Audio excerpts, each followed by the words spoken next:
তাদের last question থাকে তুমি কি আইপিএল খেয়েছো।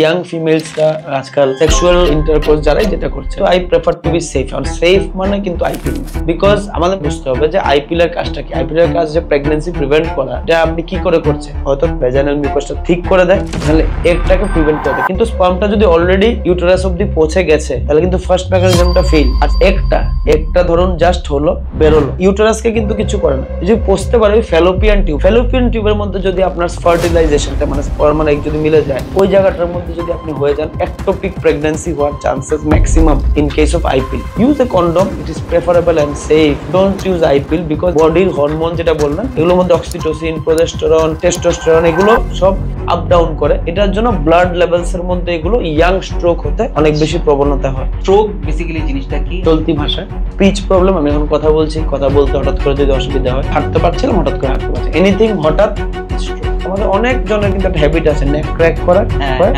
মেবি করে অনেক রিল্যাক্সিং লাগে, কিন্তু এই ভার্টিব্রাল আর্টারিটা সরু আর্টারি, একদম শুরু থেকে শুরু। আপনি যে নেক ক্র্যাক করছেন, এটার মধ্যে কিন্তু ভার্টিব্রাল আর্টারি ডিসেকশন হওয়ার চান্সেস 100%। ভার্টিব্রাল আর্টারি ডিসেকশন হলে ওই জায়গাতেই ডেথ হওয়ার চান্স থাকে।